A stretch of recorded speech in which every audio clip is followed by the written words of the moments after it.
You need to see him in order to really understand and appreciate him. That's why I said look him up. Okay, sorry, Maddie. No, I'm trying to do it as a friend to you. We're all on the same team. Right. I know that. We're all on the same team. Of course. The morning show team. That's right. Can we get a go team before we go? Nope. No. Oh, come on. It's not my bag, dude. All right. Thank you guys all week. Thank you guys very much. I hope you have a good weekend.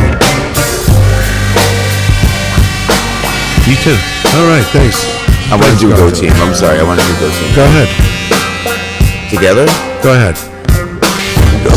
Yeah. See, you're not going to do it. I knew that was a setup. 1, go 2, team. 3. Go team. All right. All right. Keep it right here. You got Matt Connaughton Unleashed coming up at 4 p.m., followed by Granite State of Mind.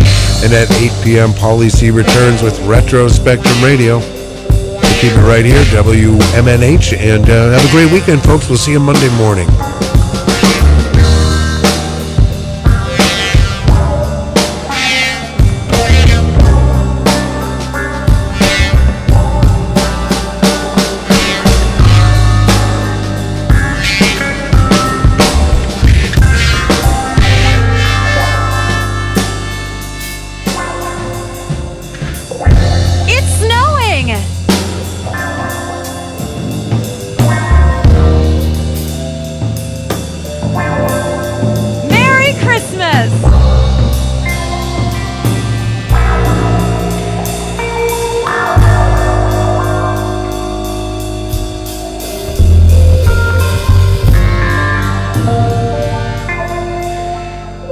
Why don't you make like a tree and get out of here?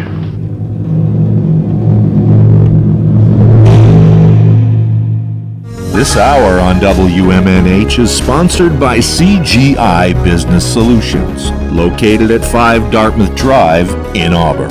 They serve all your business needs, including employee benefits planning, corporate design and business administration, investments and wealth management, and customized business insurance solutions. Their phone number is 866-841-4600 or on the web at cgibusinesssolutions.com. Bring your kitchen to life with Queen City Cabinetry, located at 87 Elm Street in the historic Sunbeam Mall in Manchester. Open Monday through Friday, 9 a.m. to 5:30 p.m. and Saturdays, 10 a.m. to 2 p.m. They can be reached at 603-222-2007 or on the web at queencitycabinetrynh.com. Come see the possibilities. Queen City Cabinetry, another proud sponsor of WMNH. Come on down to the Hop Knot at 1000 Elm Street, Manchester's premier craft beer and gourmet pretzel bar. Tell us more, Trudy. We make our dough fresh every day. We make a variety of styles of pretzels and serve craft beer, cocktails, and a few bottles of wine. We do the traditional pretzel, and we have multiple flavors for that. We also do stuffed pretzels, pretzel sandwiches, 3 dessert pretzels, and pretzel knots. The Hop Knot in the Brady Sullivan Plaza at 1000 Elm Street. Clemento's Pizzeria, family friendly, awesome for a date night. Clemento's Pizzeria. For delivery, call 603-782-8450. Clemento's Pizzeria, the best pizza in town. 1875 South Willow Street in Manchester, New Hampshire. Best cocktails around. Come in as friends and leave as family. You are listening to WMNHLP, Manchester's radio, broadcasting at 95.3 megahertz frequency modulation from the top of 1000 Elm Street. Our studios are located at 1045 Elm Street and licensed to Manchester Public Television Service in Manchester, New Hampshire, USA.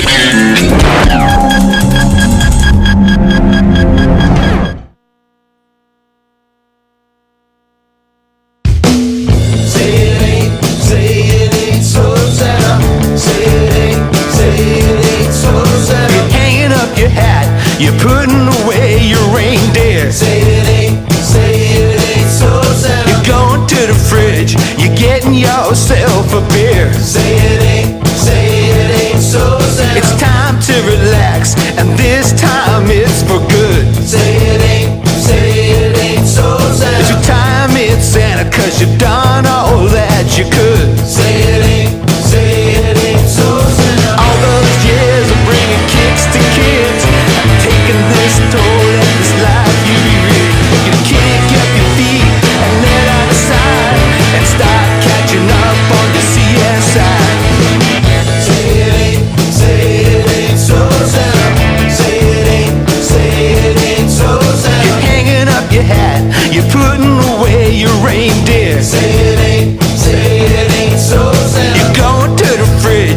getting yourself a beer. Say it ain't so sad. It's time to relax, and this time it's for good. Say it ain't so sad. It's a time in Santa, 'cause you've done all that you could. Say it ain't so sad. Mama says put your feet up, hun. You've done a great job, now you're all done. No more L's will be under your feet. Sitting by the fire, be such a treat.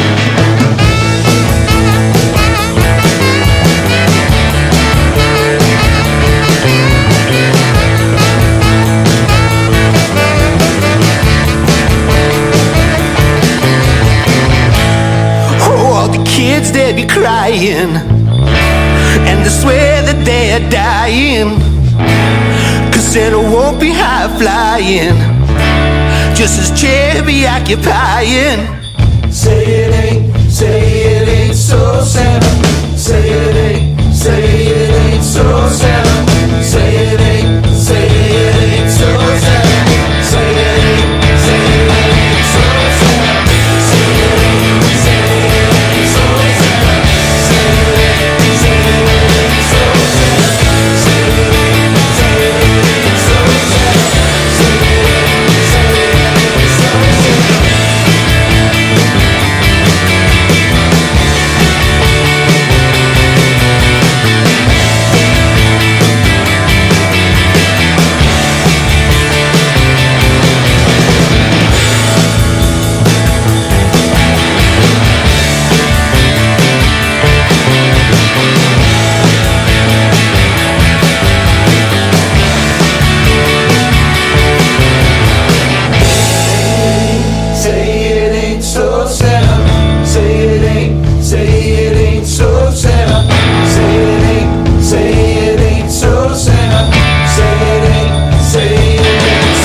I got hairy legs that turn blonde in the sun.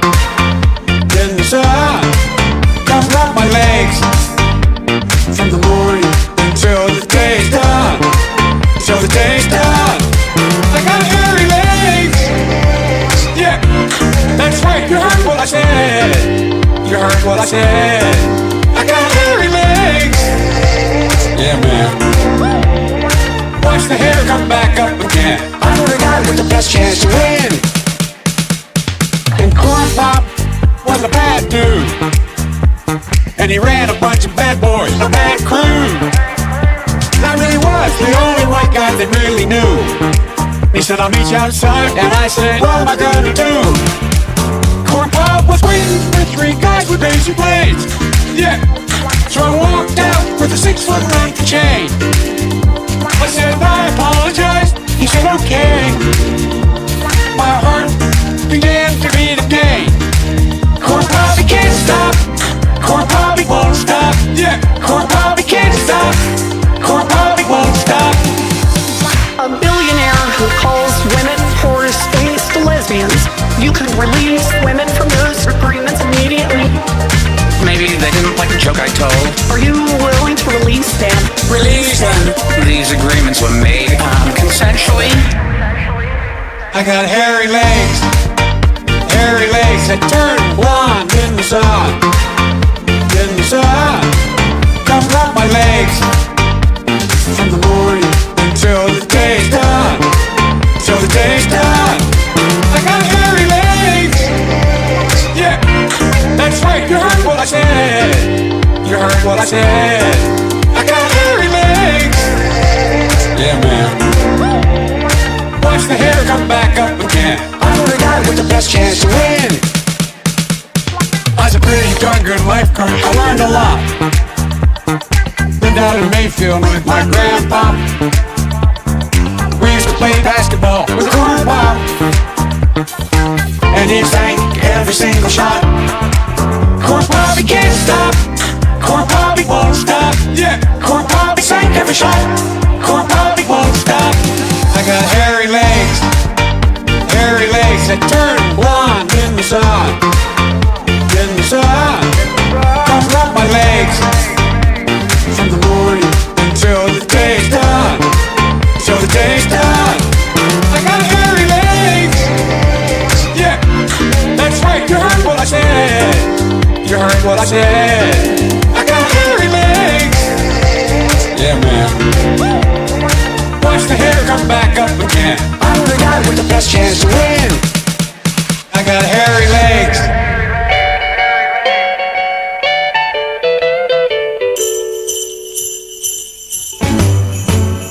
Trump in jail, Trump in jail, Trump in jail, rock. He's gonna swing and we're gonna sing. Send him upriver and we'll have some fun.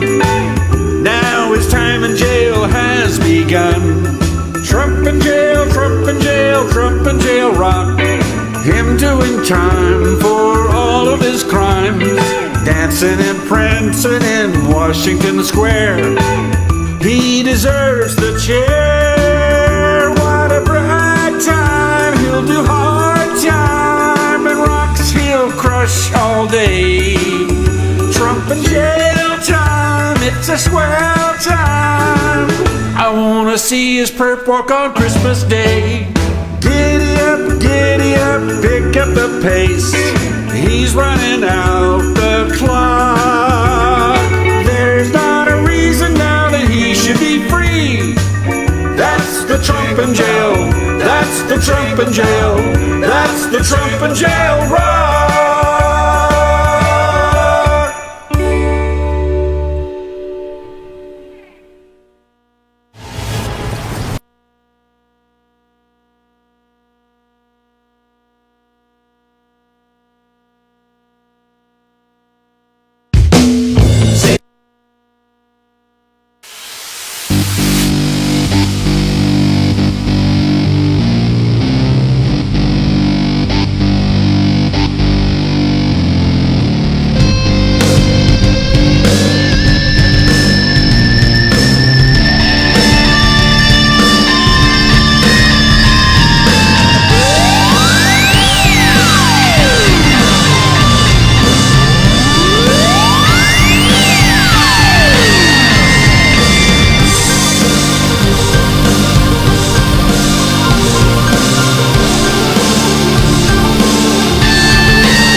Everybody, welcome. Happy Friday. It's that time again. Matt Connerton Unleashed, and we are live from the studios of WMNH 95.3 FM in glorious downtown Manchester, New Hampshire, although it's very snowy. It's a wintry mix, as they say. Also on Comcast 97 if you're in Manchester. And hello to all of our online listeners across the nation and around the globe. You can go to my website, mattconnerton.com, for all of your live streaming options, social media links, contact info, show archives, etc., etc.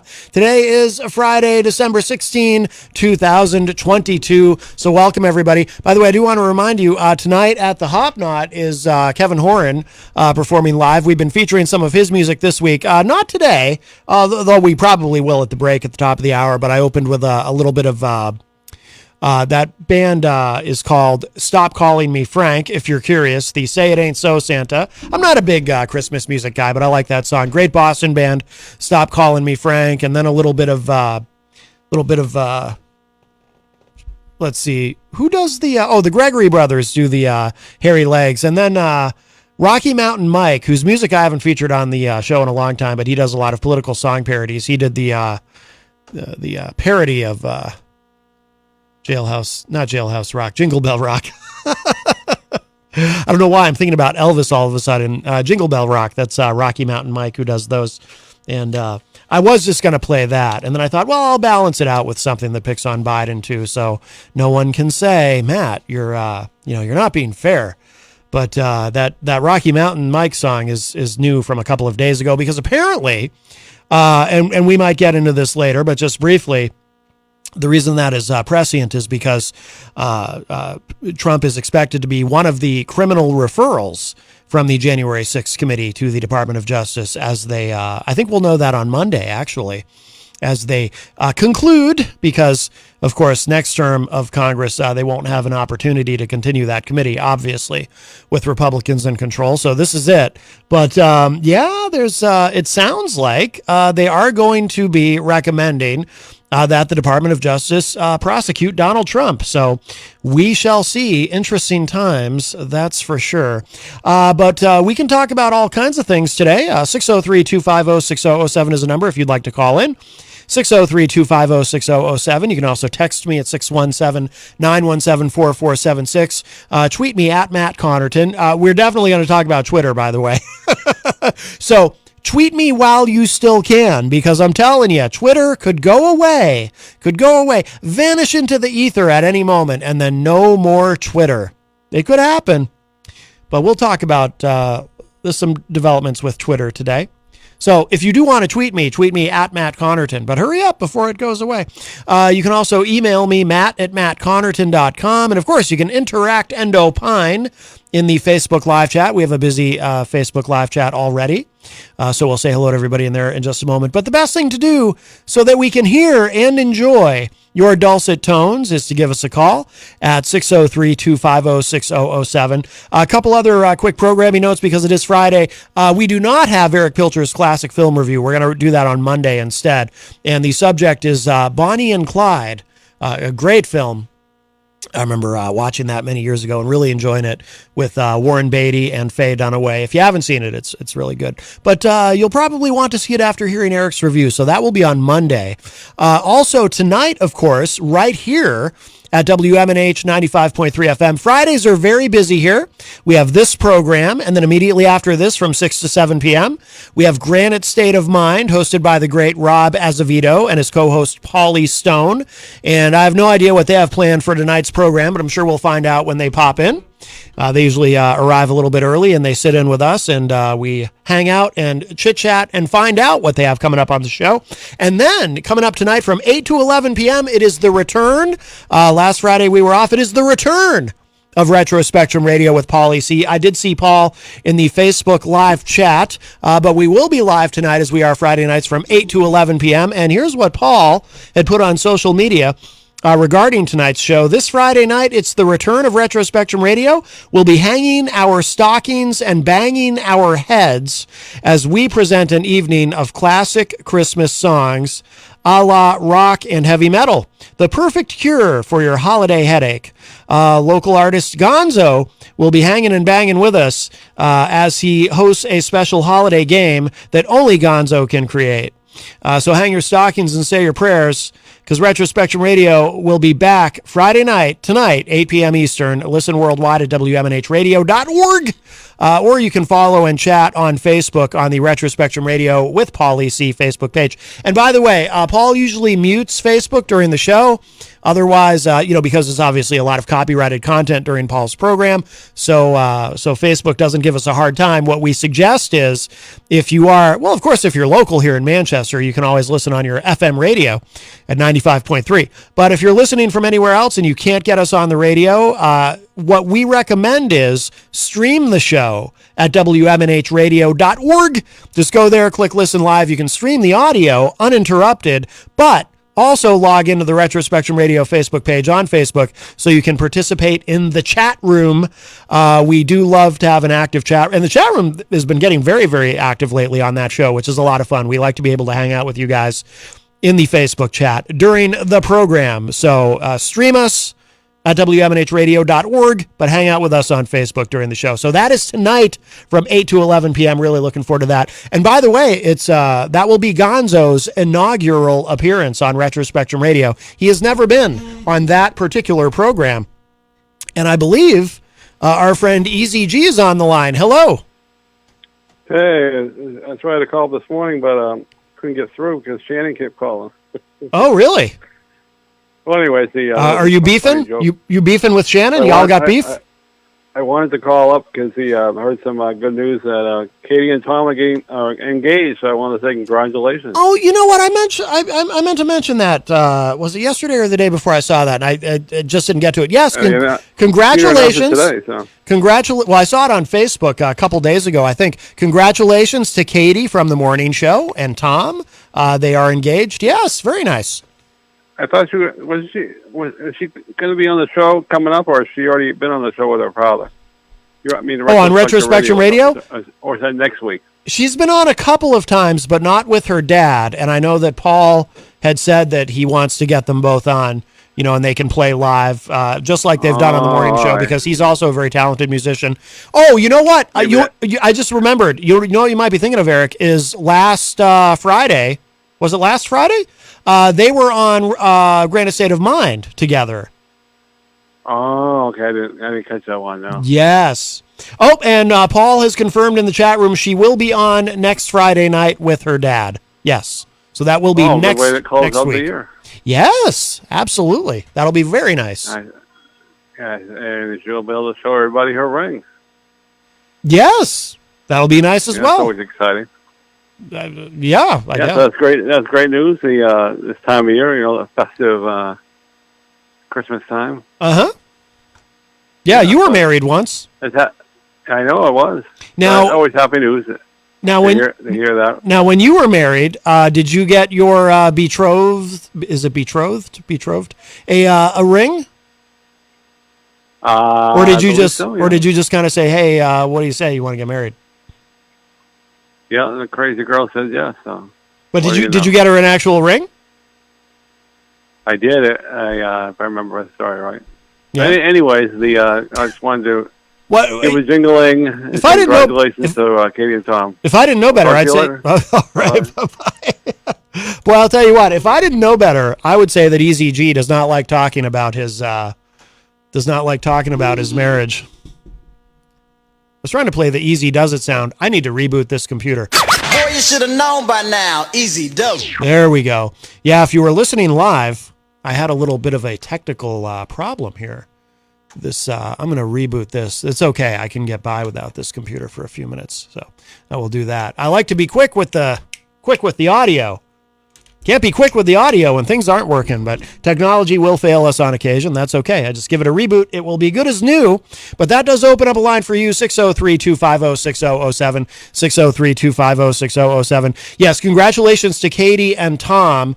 Tom Myers is his name, and it's funny because whenever I see that on Facebook, it always throws me a little bit because Tom Myers is probably a very common name. I'm sure there's a million guys named Tom Myers, but I happen to do some work professionally with someone named Tom Myers, a different Tom Myers. So it always throws me when I see that. I'm the executive producer on a podcast called Tom Myers versus the Rest of the World, and we run it on the streaming platform that I operate. So whenever I see that, it always throws me a little bit. Oh, that's right. I have to log in to this computer now. Uh-oh. That's not good. Oh, wait a minute. Maybe it's working. Oh, no. That did not work. What is going on here? Oh, here we go. I got it. Okay. I'm having all kinds of problems today. That's all right. The show is young. And we've already heard from Easy G, so... we're off to a great start. Anyway, so 603-250-6007, 603-250-6007. Oh, you know what I wanted to say, too? It's funny. In Paul's post, he mentions hanging and banging. We'll be hanging and banging tonight with Gonzo on Retro Spectrum Radio. And it's just funny because those of you listening live yesterday, you may have noticed we got a call from Hulk Hogan. The Hulkster called in. And, the Hulkster always used to talk about hanging and banging in the gym. So it's funny to hear. It's funny to see Paul use that phraseology in his Facebook post, almost like he's familiar with Hulk Hogan, perhaps, which is odd in a way. I didn't think he was a wrestling fan. He also mentioned saying your prayers, but he did not mention taking your vitamins in the Facebook post. So let's see. Get this booted back up here. All right, I think we're good. We should say hello to everybody in the Facebook live chat before we get into anything, because we do have a very busy Facebook live chat room. I always enjoy saying his name. Of course, we know him as Fredo, but I like saying his full name as it is on Facebook. Alfredo Enrique Benavides joins us in the Facebook live chat and says, yo, yo, yo. Nick Murdoch says 420 bonus points to Alfredo Enrique Benavides. Yes, and Fredo answered that in the affirmative. He appreciates that. Our friend Jason Fedderson joins us. Hello. Fredo says, be good, so Santa gives you a Trump NFT. Yes, apparently those sold out very quickly too, the NFT. Perhaps we'll get into that today if we get to it. Nick Murdoch says, my wife told me about those yesterday, and I thought it was so stupid. She had to be mistaken, had to look it up for myself. I knew for a while eventually Trump was going to start doing hard grifting, but I didn't expect the turn to grifting to be that damn hard. Well, actually, obviously I'm not someone who goes out of my way to defend the former president, as I'm not myself a fan. But I will say, I will disagree in this sense. I don't think it's a grift. NFTs, of course, non-fungible tokens, whatever you think of them. And DJ Reckless has tried to explain it on the show before. It's a little weird. It's like you're buying a JPEG file. Like, so what? I don't get it. It makes about as much sense to me as cryptocurrency. And we might get into that today as well. As always, there's so much going on in the world. But no, I mean, look, with the NFTs, I don't consider that a grift. This product has been created. He's selling it. People are buying it. So that's fine. I mean, there's a lot of other things that Trump has done that I would use the word grift for, certainly.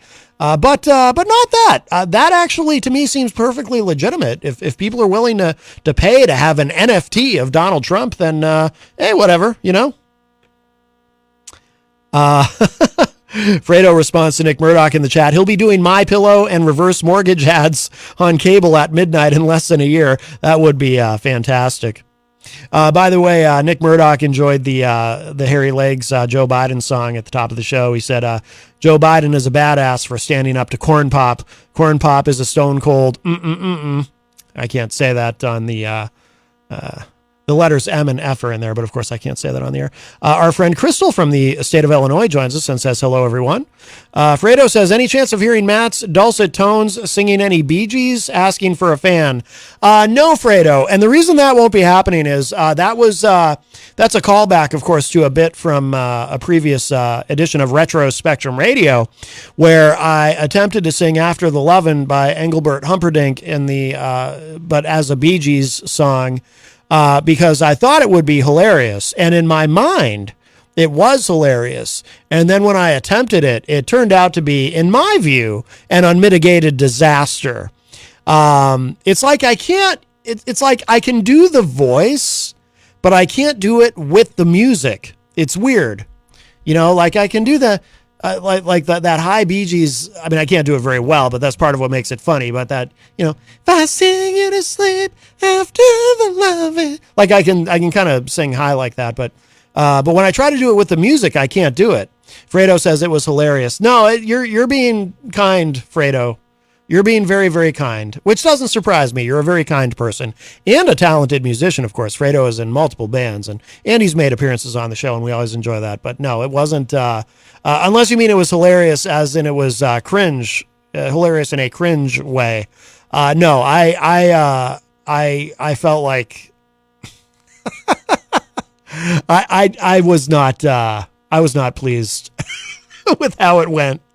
It just was, you know, you try to do something funny and I can be funny. I think I can be spontaneously funny, but when I try to attempt to be funny, I guess maybe that's the problem. Maybe I was overthinking it. No, I didn't think it was funny at all. I was legitimately mortified at what I was doing in real time as I was doing it. I thought it was awful. So no, Fredo, there is no chance of that, but thank you for being supportive and affirmative. I do appreciate that. Let's see. Fredo also said, the Trump in Jail Rock, a classic ditty. And Saturn joins us in the chat room and says, good afternoon. We say to you, hashtag Matt Connerton. Yes, and Saturn representing the Greensboro, North Carolina contingent of fans of the program. Nick Murdoch in the chat says, it's a great song, but I don't know it. Oh. That'll be a good, let me test this and see if rebooting this computer worked. That's a good opportunity. It's a great song, but I don't know it. Success, it works. Excellent. Let's see. N Saturn says, we will be performing this Saturday evening at Karaoke Night Sawmill in Greensboro, North Carolina at Market Street on Saturday evening, 7 to 10 p.m. Now let's drive down. And Saturn says, hello, hashtag Alfredo, we say. Nick Murdoch says, Matt, you probably heard this already since you're a radio guy, but I listen to this Christmas song regularly. Oh, Twisted Sisters, O Come All Ye Faithful. Yeah, I'm familiar. I appreciate it. Although the song is about, the song is more of a traditional, like it's about Jesus, right? The birth of Jesus, O Come All Ye Faithful. And I only point that out because Dee Snider of Twisted Sister is Jewish. But he did the song anyway. And Saturn says, we say happy Friday afternoon, hashtag Matt. Fredo says, it's almost as if Elon maybe isn't too smart and made an impulse buy based on his oversized ego and instead finding out the nuances of freedom of speech as he commodifies it. Yes, I think that is an excellent observation, Fredo. Yeah, we're going to talk about that in a minute. I'm anxious to get into that. Mike from Queen City Cabinetry in the historic Sunbeam Mall, of course, named for the vaunted General Sunbeam, the greatest military mind since sliced bread. Mike joins us in the Facebook live chat. You can bring your kitchen to life with Queen City Cabinetry, one of our great sponsors here at WMNH 95.3. Jenny, of course, is in the chat and says, Shalom, peeps. Let's see. N Saturn says, we will be performing and cover Christmas songs of New Kids on the Block songs, hashtag Matt Connerton. Oh, I used to, I'll tell you what, the New Kids, when I was a kid, this is true, actually. I'm not saying this to be funny. The first time I heard The Right Stuff, the first time I heard that song when I was a kid, I actually did like it. I did enjoy it. By the third or fourth time I heard it, I was kind of over it, but yeah. Let's see. And Saturn says, hi, hashtag Jenny Coffee. We say to you from us. Let's see. What's this? Paulie C says, tell Easy Jeezy we'll be playing a metal version of Ernie and Bert's Gift of the Magi tonight. Ooh, very nice. Well, hopefully he's still listening. I'm sure he'll enjoy that. Let's see. And Saturn says, hashtag Matt, we say we are covering the New Kids on the Block songs are This One's for the Children, White Christmas, The Christmas Song, and Merry Merry Christmas. Well, very good. This One's for the Children is, I still remember the first time I heard that song, by the way. This One's from the Children by New Kids on the Block. And I remember, that, you ever throw up in your mouth a little and then you have to swallow it back down and you get that burning sensation in your throat? It's very unpleasant, but that's my memory of that song. Let's see. Heidi Hamer, I should say the Honorable Heidi Hamer joins us in the Facebook live chat and says, afternoon, Matt. Hello, Heidi. Nice to see you in there. And Saturn says, it is hanging tough, hashtag Nick. Oh, remember that? Hanging tough? Yeah, they were hanging tough, those New Kids. You might have thought that you could mess with them, like if you were to run into them somewhere, you could take them in a fight or whatever. But what you didn't realize, of course, until you heard that song is, oh, no. They're rough and tough. That's right. Heidi Hamer says, can you let me know Eric's mailing address so I can send him a holiday card? I have no idea Eric's mailing address, Heidi. I'm sorry. Let's see. Nick says regarding the Trump's NFT, well, sure, I'll concede it's legit. I'm sorry. Yes, it's legit, but I'd argue that NFTs are a grift regardless of the seller. Fair enough. Fair point. Yes. Chris Rose joins us in the chat room from the Commonwealth of Massachusetts. Hello, Chris. Very good. Very good. All right. 603-250-6007 is the number to call. 603-250-6007. We should actually, you know what I want to do? I do want to get into the Twitter and Elon Musk banning journalists, but there's something first that I want to do just, and this won't take long probably. But yesterday in the chat room, I believe it was our friend Crystal from the state of Illinois asked me a question. And I actually had this already pulled up, but I had to reboot the computer. So I just got to find this again quickly on the YouTube. Crystal had asked me if I had seen, there's this organization of progressive Democrats. I first learned about them because I got a text message about them on my phone, from them on my phone, called Don't Run Joe. And what they are trying to do is they want to... essentially, they're campaigning against Joe Biden running for a second term. Now, it's all but certain that he is going to run for a second term.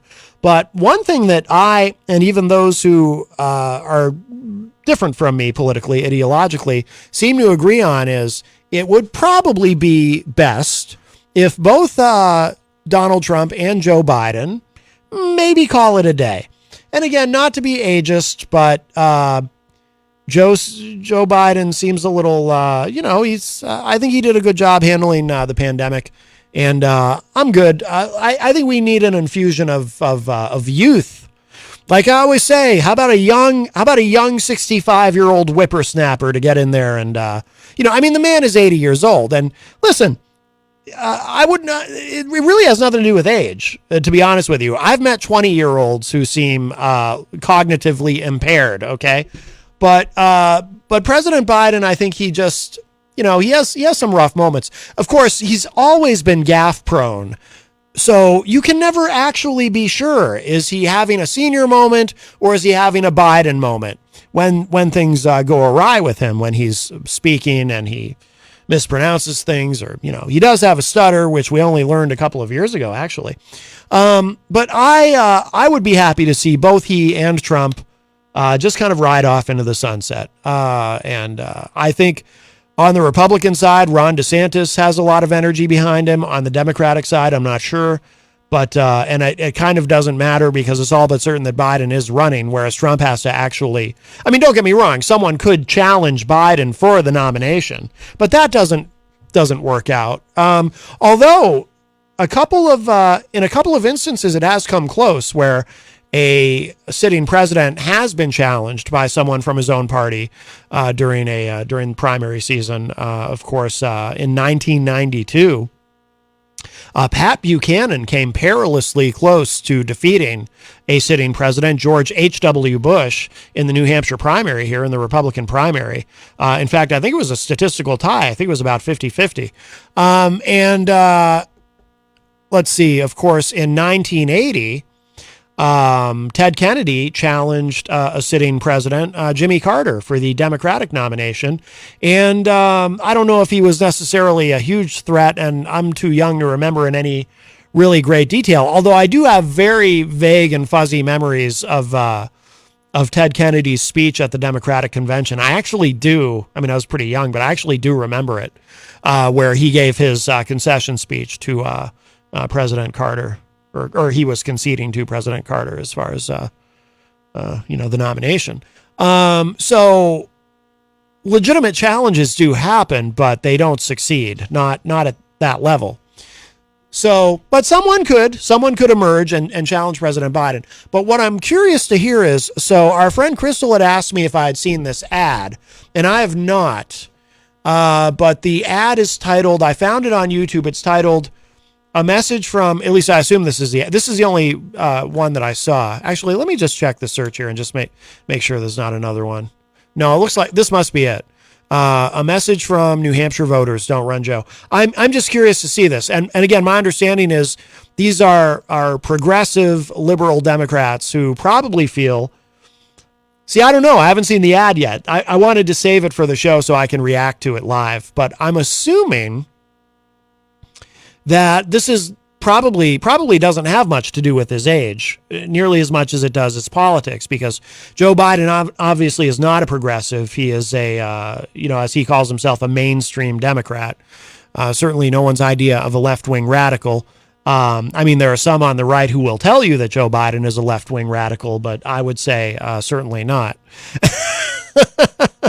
And I don't know too many actual left-wing radicals who would call Joe Biden a left-wing radical, that's for sure. So I'm assuming that basically they're sort of, I don't know if attacking him, but sort of trying to cajole him into not running, but doing so from his left flank. So let's see. It can't be about ageism, right? Because if they don't want Joe, they'd probably love to have Bernie, and Bernie's even older than Joe. If you want an actual progressive liberal, although Bernie technically isn't a Democrat, he's an independent, but he's he caucuses with the Democrats, of course. But if that's what you want, is someone to the left of Biden, you might want Bernie. And Bernie, by the way, see, again, it really isn't about age, because Bernie is even older than Biden. But the criticisms that we have of Biden, where he just doesn't seem like he has the energy for this, I would not say that about Bernie Sanders, because Bernie Sanders is a force of nature. Even now I see him in videos. I hear his audio when he's being interviewed on a radio show, when I listen in the car, or whatever it is. And he still sounds like he always did. He sounds strong and vital and energetic. You could never say, Trump likes to call Biden Sleepy Joe. You could never say that about Bernie. There is no Sleepy Bernie. He's a force of nature. So I don't know. All right, let's listen to the ad. It's about a minute long, and let's see. And again, I did not pre-screen this. I assume there's no swears in it. I don't know why there would be. I think it's fair to assume that there's not. But let's see what this says. It's absolutely critical that we don't allow a Republican to win the White House in 2024. I'm concerned with Joe Biden's low polling. With his low popularity, it's way too much of a gamble. If he runs, the election is at serious risk. Joe Biden representing the status quo in 2024 simply won't cut it. We can't afford to risk the White House to a Republican who could defeat status quo Joe. The threat of the GOP has become all too obvious. The stakes could not be higher. Let me stop there. So we'll play the rest of it, but I just want to comment on what we have here so far. So basically, I'm backing up a little bit. Actually, here, let me back up to this part. Let's take this a piece at a time, because there's a little bit of a mixed message here that I'm getting. And it's fine. I mean, not everyone who doesn't, you might not want him to run for a variety of reasons, right? So it's maybe I shouldn't characterize it as a mixed message, but it seems like they're coming at this from more than one angle. All right, I back this up. Let's take this piece by piece. It's absolutely critical that we don't allow a Republican to win the White House in 2024. Now, let me stop there. Biden, if the Republican nominee is Trump, Biden beat him once. So there's a good chance he'd beat him again. But that's no guarantee, right? So are they saying that they don't think he can beat Trump again? Or are they saying, what if it's not Trump? Because that is a legitimate concern for Democrats. What if it's not Trump? I mean, the conventional wisdom, from what I've been able to glean, is Biden and company would like the nominee to be Trump because Biden already beat him once, so they figure he can beat him again. But imagine 80-year-old Joe Biden versus 44-year-old Ron DeSantis. What's going to happen on that debate stage? So that's a legitimate concern. Okay, we'll go on. Concerned with Joe Biden's low polling? The low polling should not be a concern, and I'll tell you why. It doesn't matter because in the general election, I shouldn't say it doesn't matter. It doesn't matter that much. It's really hard for any president to have a high approval rating because the country is so divided and so polarized. It really is as simple. This sounds reductive, but I don't think it is really. If you have a Democrat as president, Democrats are going to find him favorable, Republicans are going to find him unfavorable. And the vice versa is also true if you have a Republican who's president, right? Now, there will inevitably be some crossover, right? There will be some Republicans who like the job the Democrat president is doing, and some Democrats who don't like the job that he's doing. And again, the vice versa is also true if you have a Republican president. But I don't know that a low poll number in and of itself, especially when it can change so quickly. For example, a high poll number can nosedive pretty fast, depending on what the economy does. So much of it depends on the economy. And the greatest example of that we've ever seen is when George H.W. Bush was president after the first Gulf War. George H.W. Bush, by this metric, is actually the most popular president in American history. And you might think that sounds strange, because how is that possible? He couldn't even win a second term. How can he have been the most popular president in American history, George H.W. Bush? I'll tell you how. He had the highest recorded approval rating of any president. He had a 90% approval rating after the first Gulf War. And I remember talking to friends about it, friends of mine who are also interested in politics. And our consensus in my peer group was, he's unbeatable. You know, he has no chance of losing a second term. He's got a 90% approval rating after the overwhelming success of the first Gulf War, where we went in, where he sent troops in to kick Saddam Hussein of Iraq out of Kuwait, kicked him out. And it was very successful. It was very quick. Minimal loss of life. It was a spectacular success. He had a 90% approval rating. Then the economy fell off a cliff, and so did his approval rating. I don't know that approval ratings in and of themselves matter that much. But that's, you can argue that, but all right. His low popularity is way too much of a gamble. If he runs, the election is at serious risk. Joe Biden, representing the status quo in 2024, simply won't cut it. Now, she's the first one in the ad, I think, who's coming at it from the way that I was expecting, because these are progressive Democrats in this organization, right? She's saying protecting the status quo, because if you're I shouldn't paint with too broad a brush, but generally speaking, at least in media and some of the podcasts that I occasionally listen to and whatnot, generally speaking, if you are a far left, I wonder if Fredo would agree with me on this, because Fredo, he says he's pretty far left. Generally speaking, if you are a far left progressive, your view of somebody like Joe Biden is really not much different than you would view a Republican. You tend to view mainstream Democrats, or Main Street Democrat, as I think Biden likes to call himself, as as effectively Republican light, right? So versus someone like, say, Bernie, who would be considered more, he's a self-avowed socialist and so forth. So it seems like, so that's at least one person in this ad so far is coming at it from that vantage point. Joe Biden is protecting the status quo. But that puts that individual in the ad, in a certain sense, at odds with the others, because if you really want to win, well, here's the thing. If you want to win the primary, what happens in both parties? When you're trying to win your primaries to get to the nomination, you have to appeal to your base. With both Republicans and Democrats, you have to appeal to the base, but then when it comes time for the general election, you have to appeal to a wider array of people. So you want to keep the energy and enthusiasm of the base, but you also want to be able to appeal to the mainstream, to independents, right? You have to grab independents. Democrats are going to vote for the Democrat. Republicans are going to vote for the Republican. It's independents who you really have to appeal to. So when you're in the general election, you kind of want to be a status quo candidate. Status quo is what wins the general election. It's not what always wins a primary. But what we saw in the primaries, in the debates, was Biden trying to tack left and look like, almost like a softer version of Bernie in a way. But of course, in the general election, he tried to look like, like Joe Biden, like who he is. Fredo says in the chat, the average leftist thinks, quote, with Democrats like this, who needs Republicans, unquote, which is why Bernie has been the progressives front runner for over a decade. Right, exactly.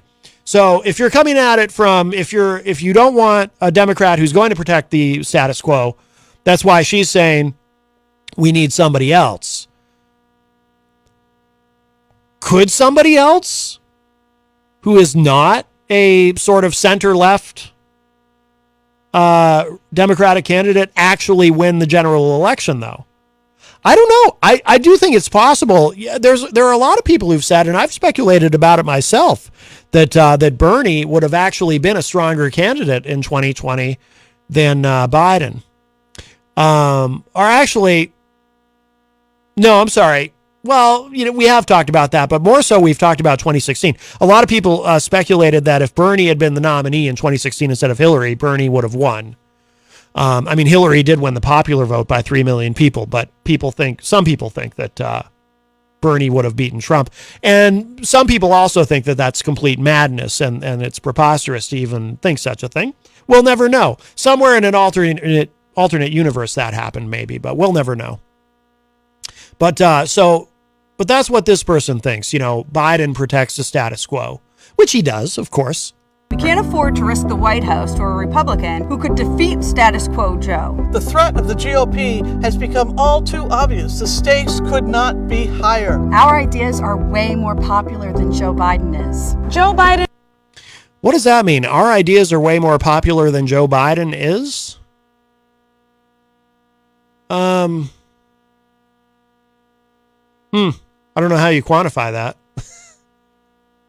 Well, yes. Oh, well, actually, you can quantify it, can't you? Now that I'm thinking about it, if you take an idea, if you take a policy position and you look at polling data for it, and it polls well, and it polls better than Joe Biden, then I guess your idea is more popular than Joe Biden. So yeah, that does make sense now that I think it through.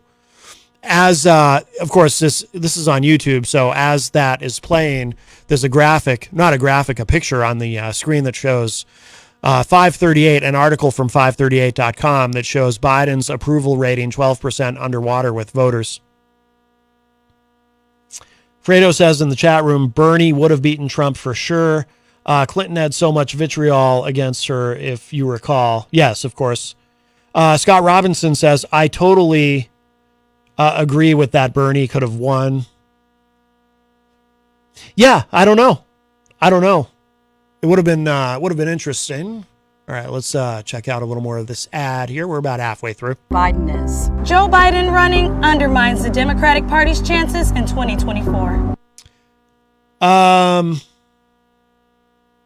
Yeah, well, like I have said, I think it should be somebody younger and more energetic with younger ideas and so forth. But that doesn't mean that Biden, if Biden were to make a decision, because, he hasn't announced yet. It's all but certain that he's going to run, but he hasn't officially announced yet. I think he has said that he'll make an official announcement after the holidays, if I'm not mistaken. But if Biden were to announce that he's not running for a second term, what happens then? See, Biden saying he's not going to run, well, there's two immediate problems. One is, and it would be fascinating to see how they maneuver through this. One obvious problem is he immediately becomes a lame duck president at that point. But the other problem is who then becomes the front runner. The obvious choice, just according to tradition, would be Kamala Harris, because she's Biden's Veep. Now, Kamala Harris, there's some antipathy toward her, though. Some people don't like her. Some of that I think is a little misplaced and overblown, and some of it I kind of understand. She does have a weird habit of laughing in inappropriate moments, and it's very strange. That is bizarre. But I don't see her doing a whole lot to feather her nest as far as eventually becoming at some point in the future, be it in 2024 or in 2028. As far as eventually becoming a nominee, Democratic nominee. So then what happens? So then the party has to figure out, do they go with her? She's next in line in theory, right? Or is it somebody else? There always seems to be a lot of energy around Pete Buttigieg. So maybe he would be the guy. I don't know. It would probably be Kamala, and they, whatever whatever bad feelings there are toward her, whatever misgivings people have, those can be overcome. Fredo kind of had the same thought. He said, who though? Harris, Buttigieg, or Gavin Newsom? Gavin Newsom would be probably a great choice, of course, the governor of California. And there is speculation that he wants to run, if not in 2024, certainly in 2028. I can see that. He'd be a strong candidate. All right, let's go on. There's no question that we have a climate emergency. It's a question of willingness to do something about it. It's not the time for half measures. All Americans need universal health care now. Yeah, funny, we were talking about that just a couple days ago on the show, and I agree. I've gone all the way with that position in my mind. I'm ready for socialized medicine. Let's do it. Fredo says, I don't know, man. Newsom has the star power. He's been dominant in California for so long. Yeah. There's no room to compromise when our abortion rights are on the line. We can't afford to lose. Don't run, Joe. Don't run, Joe. Don't run, Joe. Don't run, Joe. Yeah, that's the ad. There's nothing there about age or energy or cognition. Nothing. Okay. Just a lot of dissatisfaction, but it sounds like overall the crux of the ad is he's not liberal enough. He's too moderate, too mainstream. Classic Northeastern corporate Democrat, you know. Nick Murdoch says, Comrade Maddie C with the socialized medicine. Tell you, I'm ready for it. Scott Robinson says Kamala equals yuck. Yeah, a lot of people not fond of her. I mean, like I said, she's had some very strange moments. And in interviews, she doesn't come across like a leader. And when she is asked hard questions about, you know, what's your solution to this issue, or what is the administration going to do about this or that, whether it's the border or abortion or anything else, she just kind of, she'll offer a word salad of no substance that amounts to a shrug of the shoulders. And that is not very appealing. Fredo says in the chat, I will say, dude is pretty active for a guy his age. You don't see many 80-year-old dudes falling off bikes because most don't ride them to begin with. Oh, absolutely. Absolutely. I would say about that, no, you're right, Fredo. I mean, he's definitely active and he seems to be physically fit. So that's all in his favor, certainly. But he doesn't seem, it's weird. If you watch his speeches or his interactions with the media, it's kind of up and down. Sometimes he seems perfectly sharp. Sometimes he seems like a young 80-year-old. He seems actually young for his age. He seems really alert and he speaks very intelligently. And other times he just seems tired. And if you go back, if you look at, I did this recently. If you go back and you look at video of him from 10 years ago when he was 70, a different guy. A 70-year-old Joe Biden, we wouldn't even be having this conversation. But 80-year-old Biden, he just, I don't know. I mean, he'll be, and the election's 2024, and it's a 4-year term.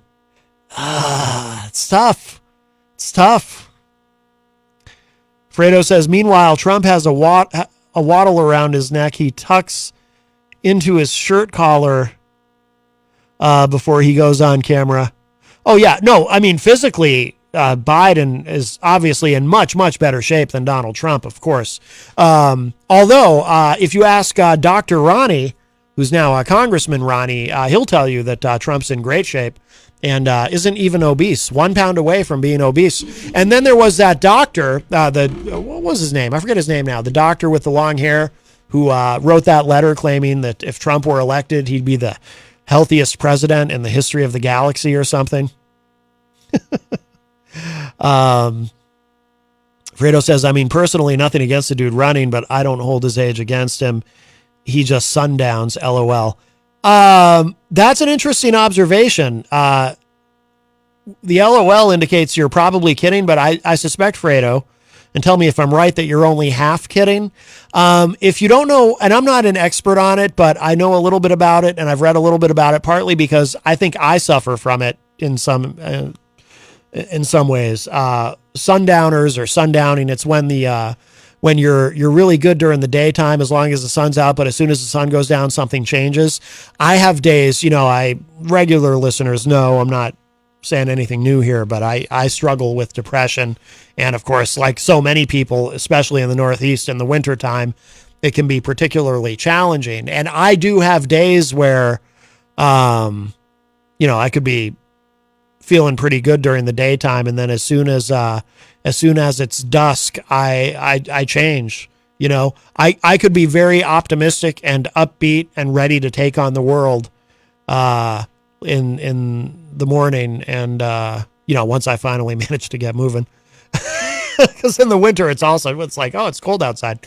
But and then as soon as the sun goes down, I completely change, and my mood just plummets. And the ideations start, and it's not always that much of a change, but sometimes it is. Sometimes it's a big swing.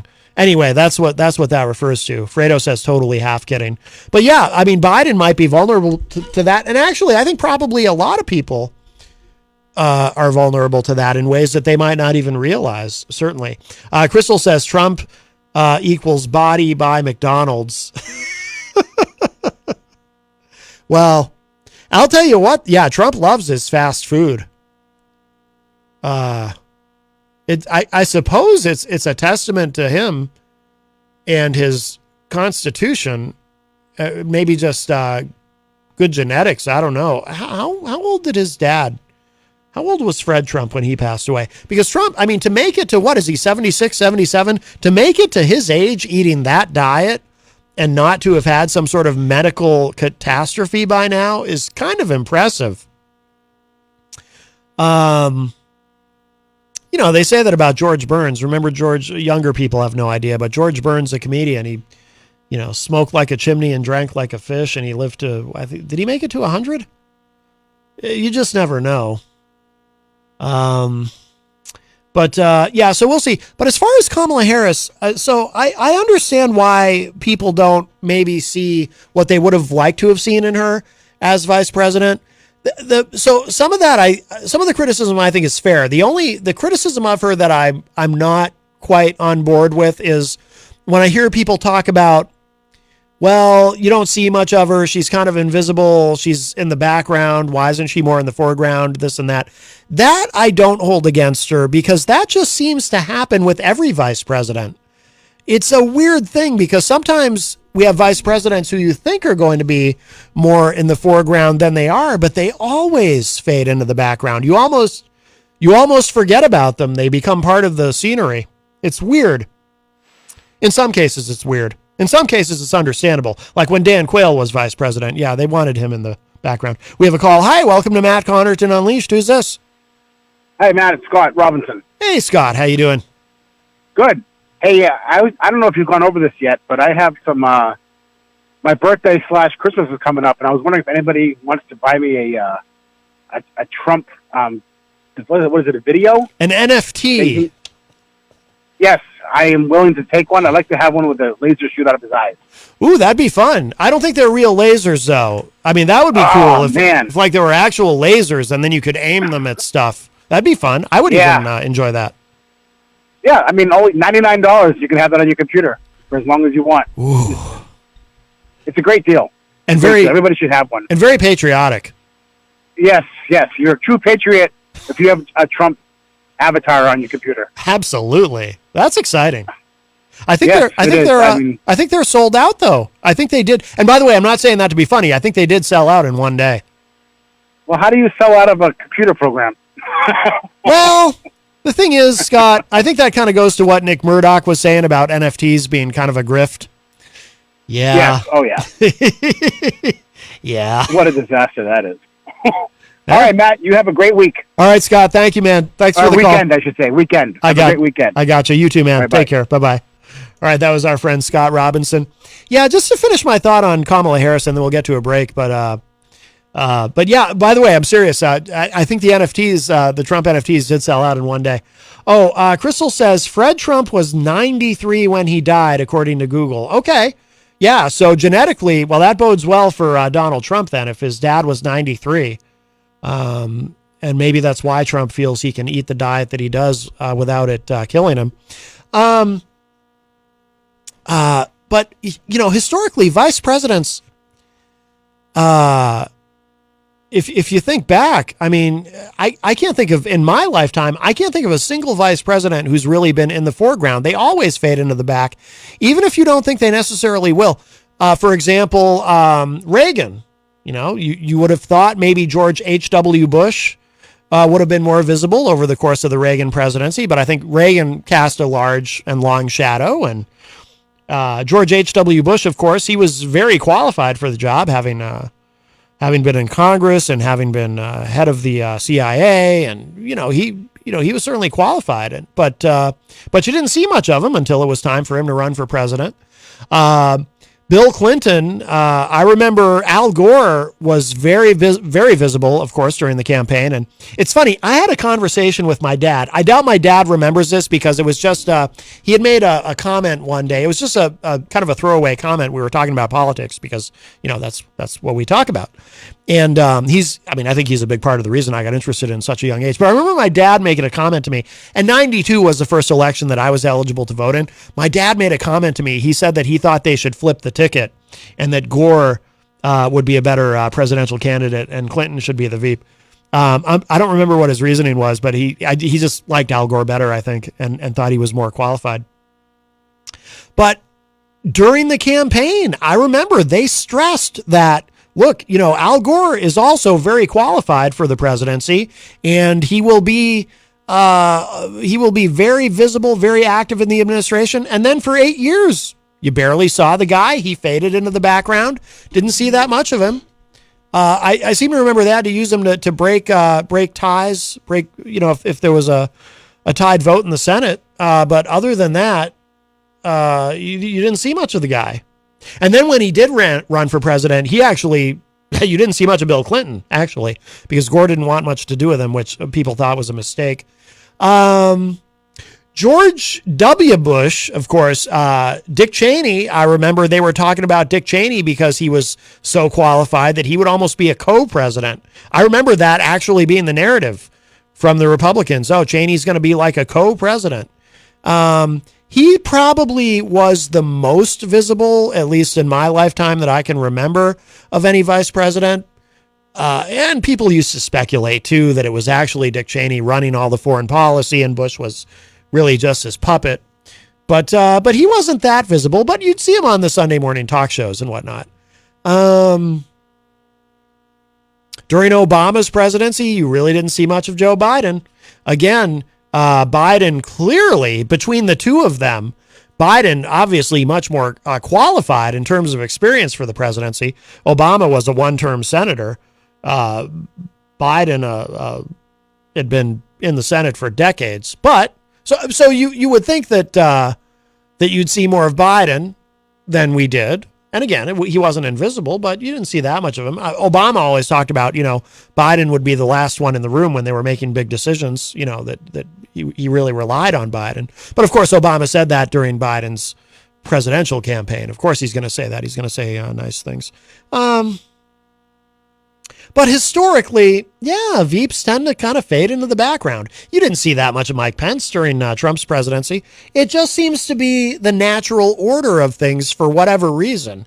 And I don't really understand why it happens, to be honest.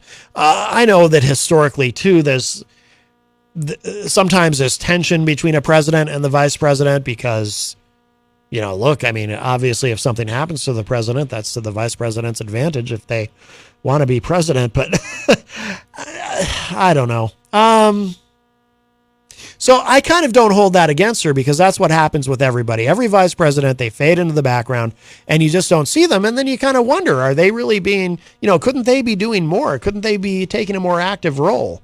You know, what was that joke? Somebody had made a joke. Actually, there's been a couple of jokes. Unfortunately, I can't remember who has said these things, but somebody said a long time ago they thought that the vice presidency was worth a bucket of spit. And somebody else said, you know, they didn't want to be vice president because they didn't want to spend 4 years having to go to funerals. You know, it's interesting.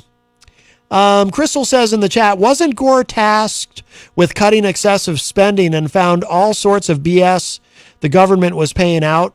$500 hammers, studies on rate of speed. It takes ketchup to come out of a bottle, etc. Yeah.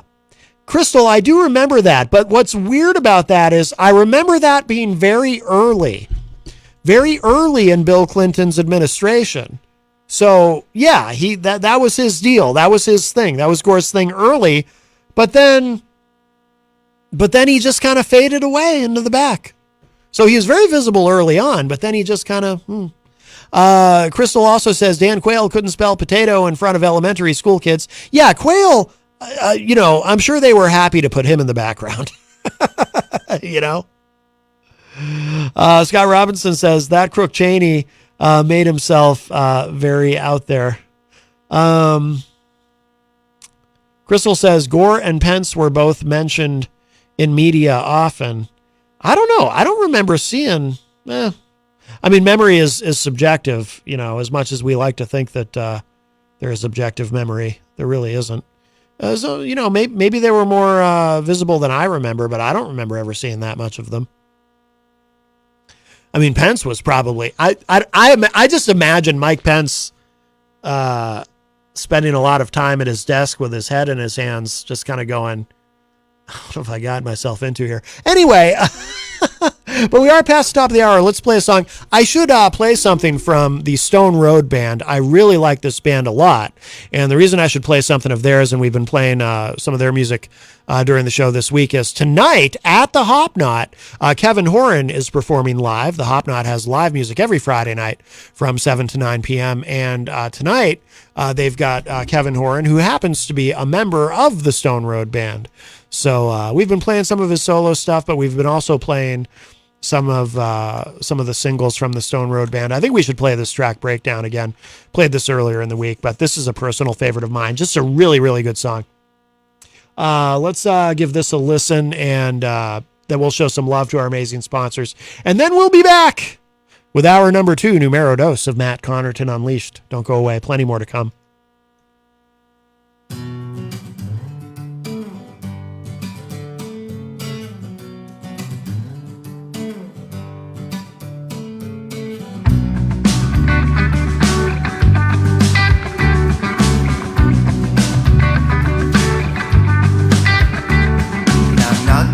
I'm coming for you, I'm gonna make you understand. I'm the voice that speaks with you inside your head. I've told you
on down to the Hop Knot at 1000 Elm Street, Manchester's premier craft beer and gourmet pretzel bar. Tell us more, Trudy. We make our dough fresh every day. We make a variety of styles of pretzels and serve craft beer, cocktails, and a few bottles of wine. We do the traditional pretzel, and we have multiple flavors for that. We also do stuffed pretzels, pretzel sandwiches, free dessert pretzels, and pretzel knots. The Hop Knot in the Brady Sullivan Plaza at 1000 Elm Street.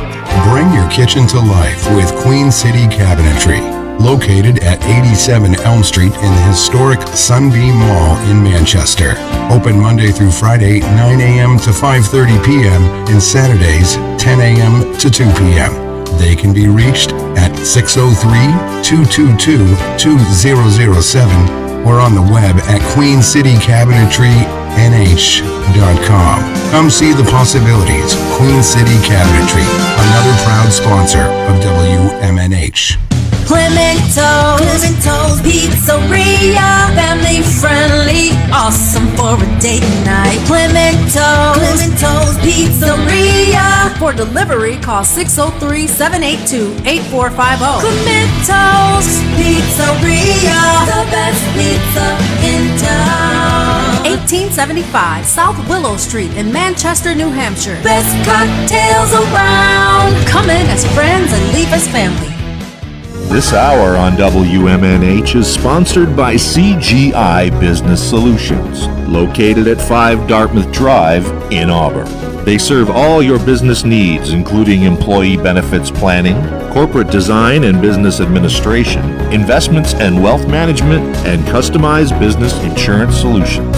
Their phone number is 866-841-4600 or on the web at cgibusinesssolutions.com. WMNH, rip the knob off.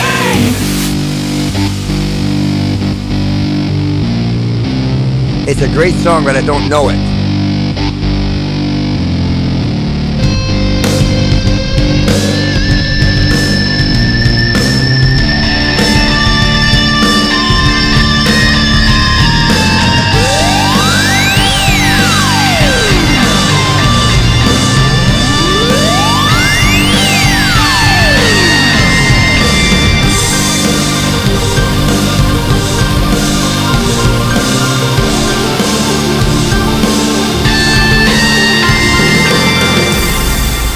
Hey everybody, welcome back. It's Matt Connerton Unleashed as we are well in hour number 2, numero dos, and we are live from the studios of WMNH 95.3 FM in glorious downtown Manchester, New Hampshire. Also on Comcast 97 if you're in Manchester, and hello to all of our online listeners across the nation and around the globe. You can go to my website, mattconnerton.com, for your live streaming options, social media links, contact info, show archives, etc., etc. Today is Friday, December 16, 2022. So nice to have you all with me. Getting some positive feedback in the Facebook live chat, by the way, from Mike from Queen City Cabinetry, as well as our friend Nick Murdoch on that track. That is Breakdown by the band The Stone Road Band.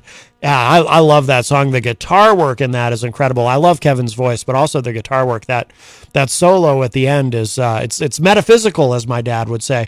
But I've been featuring a lot of their music this week because Kevin Horan from the Stone Road Band is playing tonight from 7 to 9 p.m. at the Hop Knot right across the street at the Brady Sullivan Plaza. Nick Murdoch in the chat says, "Wait, the Hop Knot? You mean that place in the Brady Sullivan Plaza with amazing pretzels, sandwiches, pizza, and a selection of the finest craft beers available on the market today? That Hop Knot?"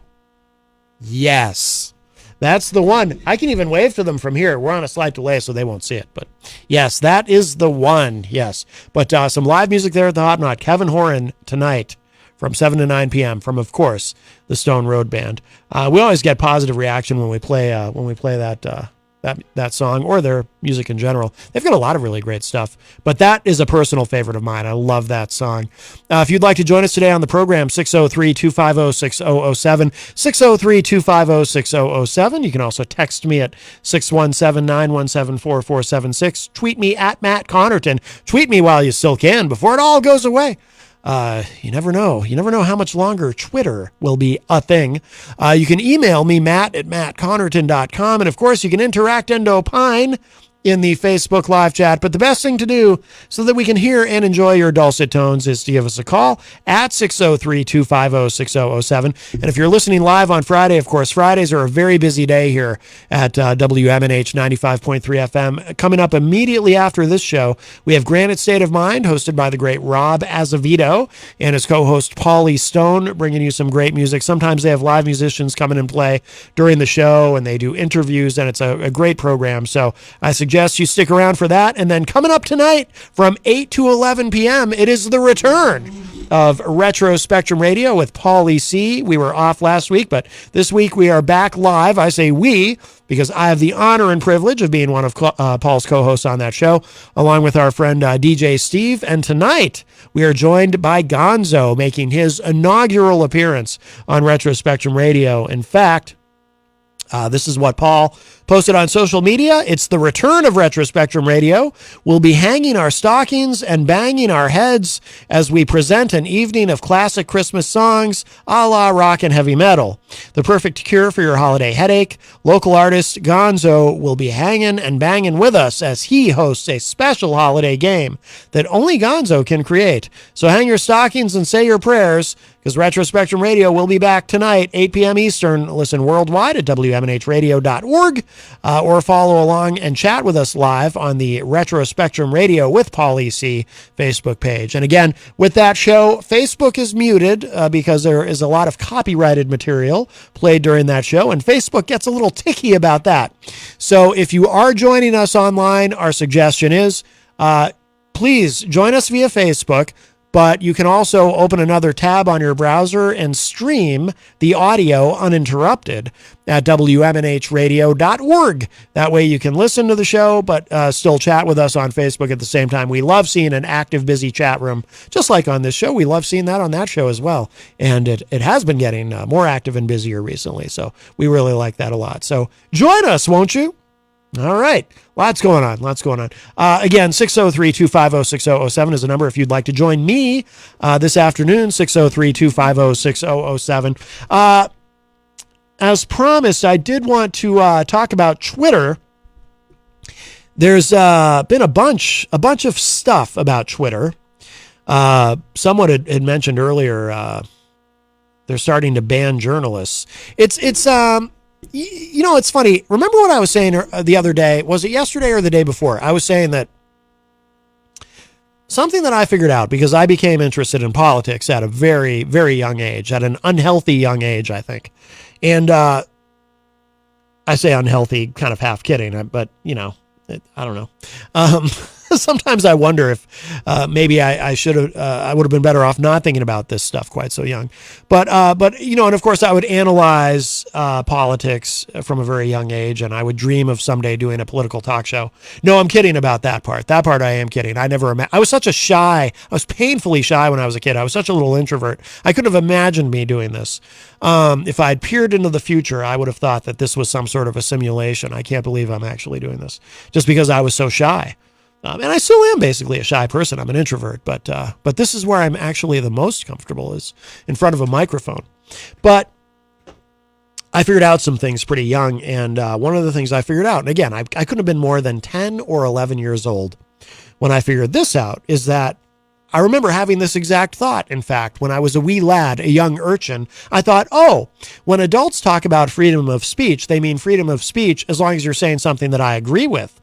And when grown-ups talk about freedom of expression, they mean freedom of expression as long as you're expressing yourself in a way that I fully approve of and am in no way the tiniest bit uncomfortable with. Now, when I brought that up the other day, we were talking about Brittany Griner, and then we got into Colin Kaepernick and all that. Well, that also applies to Elon Musk and his running of this boondoggle called Twitter, because he kind of set himself up as being this hero of the First Amendment and freedom of speech, and he was going to let people on the platform who had been banned and let them have free reign and not censor anything, and you can say whatever you want, and with some limits, of course, but not nearly as many limits as had been there. And actually, the standards and practices, or whatever that department was, I mean, that's been content moderation, whatever. That's been completely, he's been letting a lot of people go.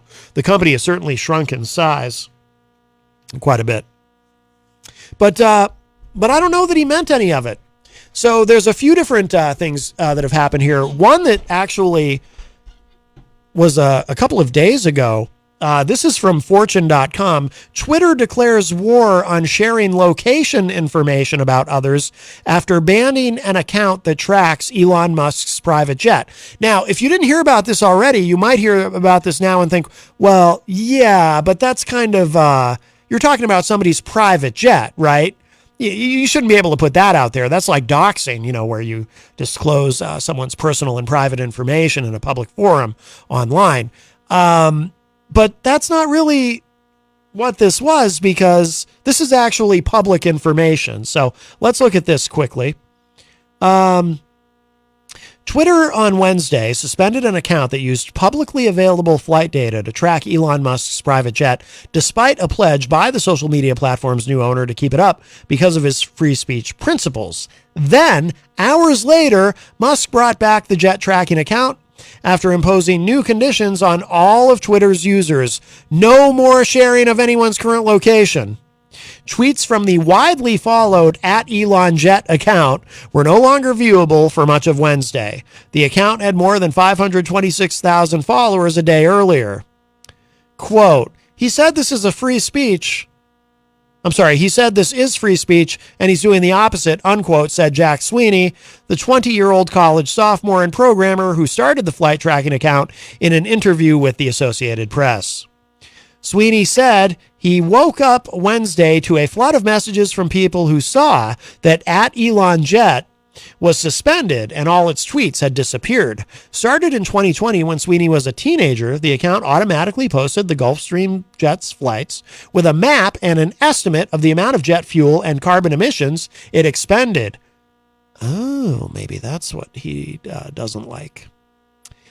He logged into Twitter and saw a notice that the account was permanently suspended for breaking Twitter's rules, but the note did not explain how it broke the rules. Sweeney said he immediately filed an online form to appeal the suspension. Later, his personal account was also suspended with a message saying it violated Twitter's rules, quote, against platform manipulation and spam, unquote. By the way, so platform manipulation, if I understand correctly, that usually means if say you get banned from something, it could be Twitter, it could be any other kind of platform. It doesn't even have to be social media. But say you're banned from using a particular platform or service online, and then you just create a new account using a different name. That would be an example of platform manipulation. I do it. I have many of us do it in, not in any kind of a nefarious way, but, like, for example, I have multiple accounts on Facebook. Some of you probably do too. You can call it a ghost account or an alt account, but I have accounts where I can, I don't want to say spy on people, but I can kind of look at what people are doing who maybe banned me unfairly, by the way. And I mean that to anyone. If you've ever banned me or blocked me on social media, I declare it unfair and unjust, and how dare you?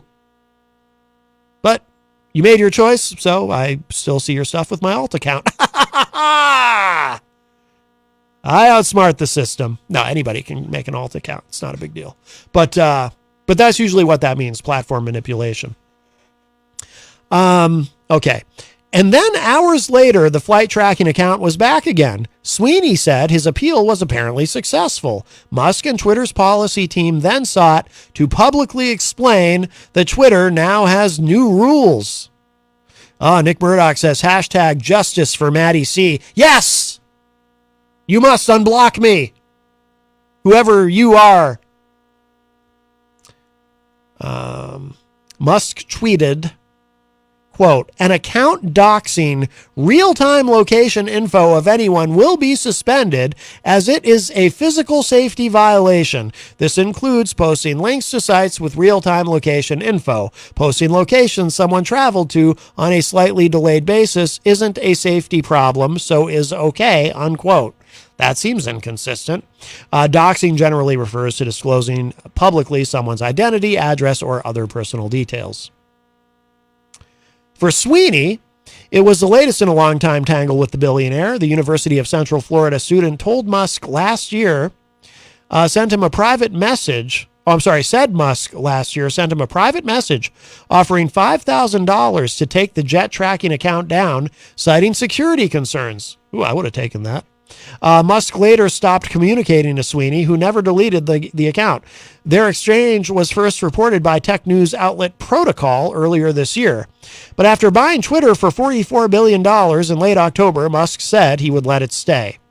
Musk tweeted on November 6th, quote, "My commitment to free speech extends even to not banning the account following my plane, even though that is a direct personal safety risk," unquote. Well, obviously, you don't really believe that it is a direct personal safety risk, Elon, or you would have banned the account, and you certainly would have found a rationalization and excuse for a policy that would ban that account. Sweeney ran similar bot accounts tracking other celebrities' airplanes for hours after the suspension of the @ElonJet account. Other Sweeney-run accounts tracking private planes used by Bill Gates, Jeff Bezos, Mark Zuckerberg, and various Russian oligarchs were still live on Twitter. But later Wednesday, Twitter suspended all of them, including Sweeney's personal account. He also operates accounts tracking Musk's jet on rival social platforms such as Facebook and Instagram. Twitter didn't respond for comment. Musk has promised to eradicate automatically generated spam from the platform, but Twitter allows automated accounts that are labeled as such as Sweeney's were. So it goes on from there, but that was from a couple of days ago. And then now he has begun to ban journalists. And this is where people are really beginning to sound the alarm. Let's see. The AP is reporting journalist suspensions widen rift between Twitter and media. It says Elon Musk's abrupt suspension of several journalists who cover Twitter widens a growing rift between the social media site and media organizations that have used the platform to build their audiences. Individual reporters with the New York Times, the Washington Post, CNN, Voice of America, and other news agencies saw their accounts go dark yesterday. The suspensions continued today with the account of a Business Insider columnist who published a series of articles between 2018 and 2021 highlighting what she called dangerous Tesla manufacturing shortcomings. Many advertisers abandoned Twitter over content moderation questions after Musk acquired it in October, and he now risks a rupture with media organizations, which are among the most active on the platform. The company has not explained why the accounts were taken down, but Musk took to Twitter yesterday night to accuse journalists of sharing private information about his whereabouts. Oh, he's back to that, which he described as basically assassination coordinates. He provided no evidence for that claim. Is he losing his mind a little bit, maybe? Business Insider's Lynette Lopez told the AP that she was given no explanation for her suspension. Shortly before being suspended, she said she had posted court-related documents to Twitter that included a 2018 Musk email address. That address is not current, Lopez said, because he changes his email every 4 weeks. On Tuesday, she posted a 2019 story about Tesla troubles, commenting, quote, "Now, just like them, most of Elon Musk's wounds are self-inflicted," unquote. Well, I bet he didn't like that. The same day, she cited reports that Musk was reneging on severance for laid-off Twitter employees. Oh, God, that's not good. He offered them 90 days of severance. Now he's not following through on that? That's not good. I said at the time I would have taken that deal. He's threatening workers who talk to the press and refusing to make rent payments. Lopez described his actions as, quote, "classic Elon going for broke behavior," unquote. Alarm over the suspensions extended beyond media circles to the UN, which was reconsidering its involvement in Twitter. Oh my goodness. The move sets, quote, "a dangerous precedent at a time when journalists all over the world are facing censorship, physical threats, and even worse," unquote, a UN spokesman said. The reporter's suspensions followed Musk's decision Wednesday to permanently ban an account that we already talked about that, the jet tracking. which again is publicly available information. Several of the reporters suspended yesterday had been writing about the new policy and Musk's rationale for imposing it, which involved his allegations about a stalking incident he said affected his family Tuesday night in L.A. The official account for Mastodon, a decentralized social network billed as an alternative to Twitter, was also banned. The reason was unclear, though it had tweeted about the jet tracking account. Musk tweeted yesterday, quote, "Same doxing rules apply to journalists as to everyone else. Criticizing me all day long is totally fine, but doxing my real-time location and endangering my family is not," unquote. Wow, he's really stuck on that. Our friend Rob Azevedo has joined us on the couch. Hello, Rob. Hello, Matt. Are you on Twitter, by the way? By any chance? I watch it. I mean, I'm on there. I'm a voyeur, though. I don't post anything. Yes. I like it. Everybody likes to play until the play gets a little rough. Huh? Oh, yeah. That's where you find out what they're made of. Elon's got some thin skin here. He looks... Elon, man. I'm burned out on Elon. Yeah. You know? I don't know. Isn't he going to burn down this social forum? I have no idea how he saves it. Because my feed is filled with him now.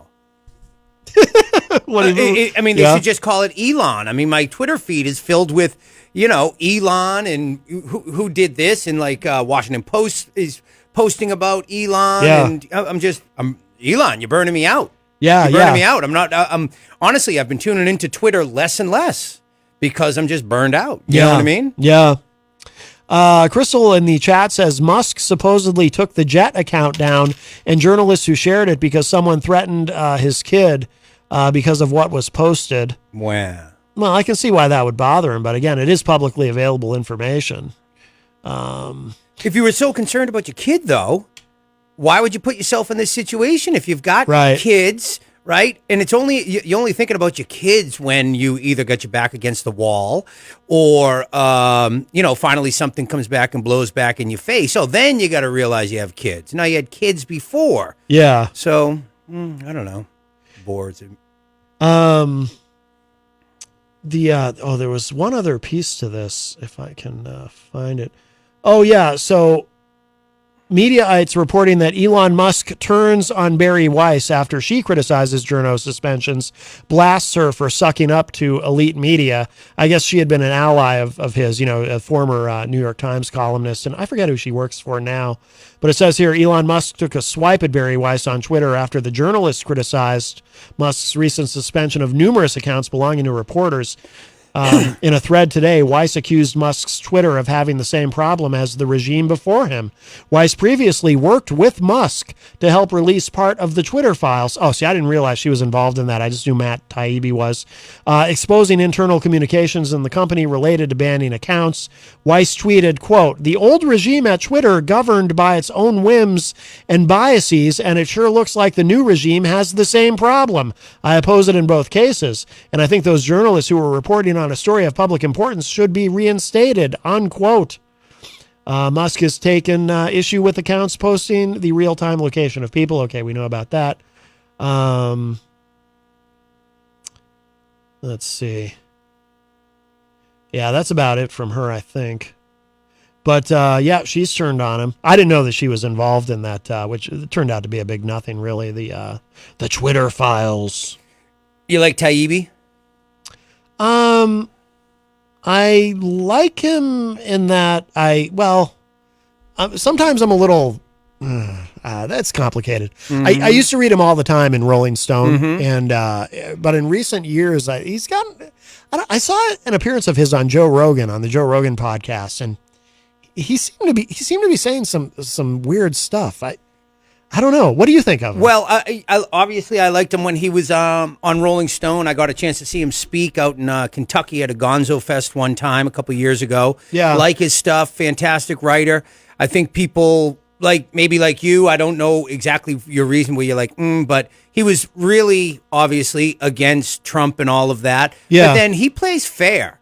He writes fair. And I think when he writes fair, his longtime followers are like, "What are you doing, man? I thought you were on our team." You know what I mean? Anti-Trump or whatever like that. Yeah. So I think Matt just plays it straight, and he knows his BS on both sides. Right, right. And he's just going to give it to you what he finds out, whether it goes against, maybe something that he's been saying all along or something that he knows, okay, unfortunately, I have to deliver this news to you about this side.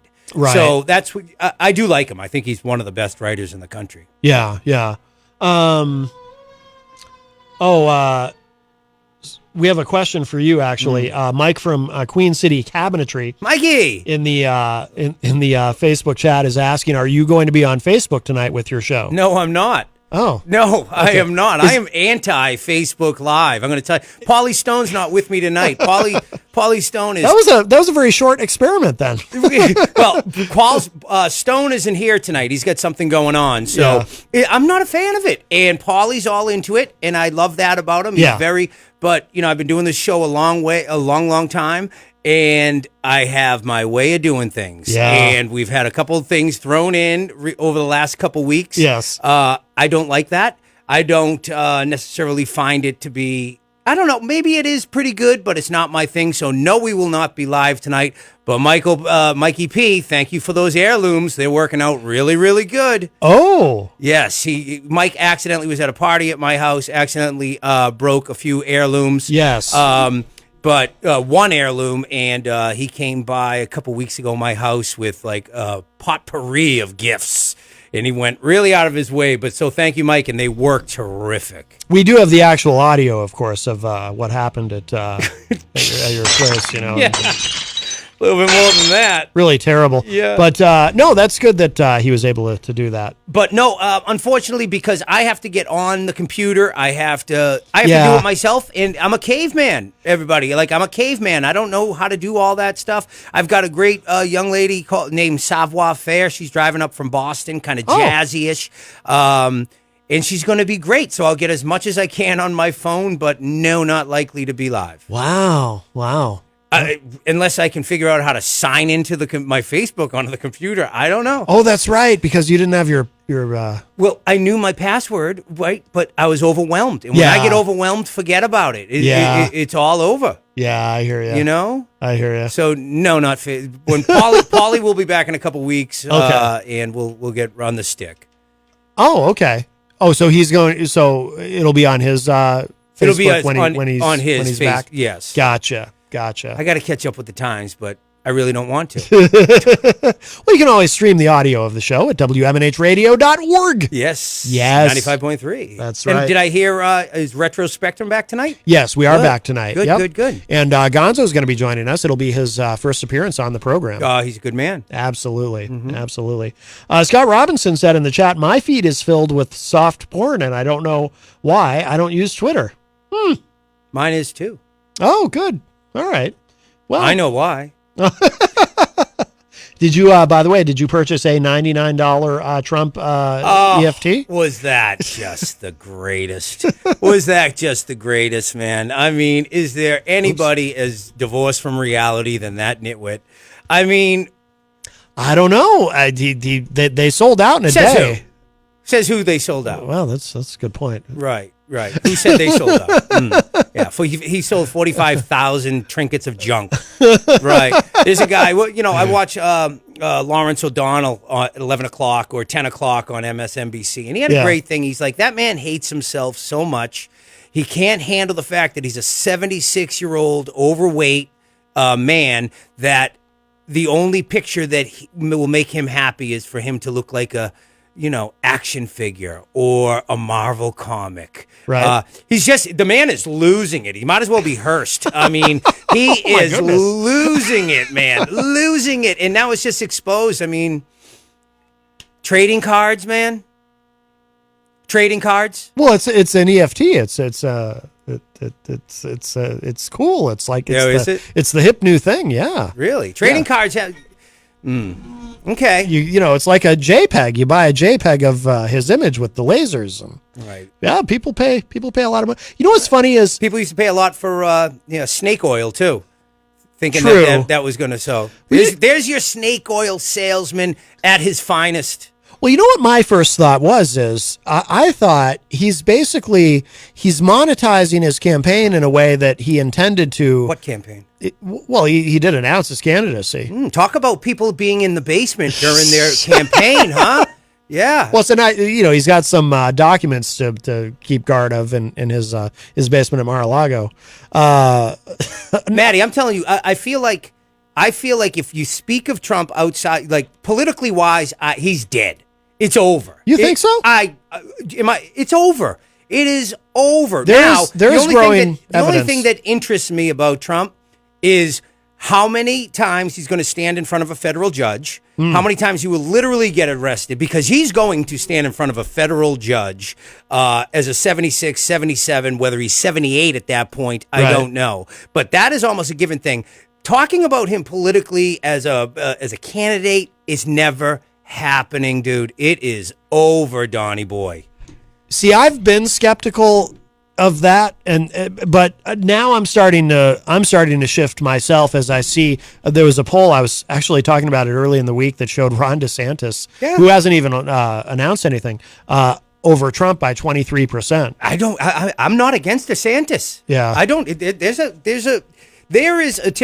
a great example of like, I just hate Trump, right? I don't hate Republicans. I don't hate MAGA people or anything like that. I hate this idiot, and I've hated him since the 80s, since I was a kid following my mother around. Oh, really? Yeah. Oh, I mean, does anybody forget that you were a child, and every time a child from the 80s, and whenever you were walking through a supermarket with your mother and going through the payout line, you just turned to your left and there was a magazine there with that loser's face on it doing some loser act, right? And I've always remembered that. Yeah. But now all of a sudden he's, I don't know, obviously I'm not a fan, right? Yeah. But you know what I'm loving now? People aren't referring to him in certain circles as former President Trump or even President Trump. Now he's just Trump. Mm-hmm. Just Trump. Trump did this. Trump did that, and that must drive him crazy. My dad is calling. Oh boy.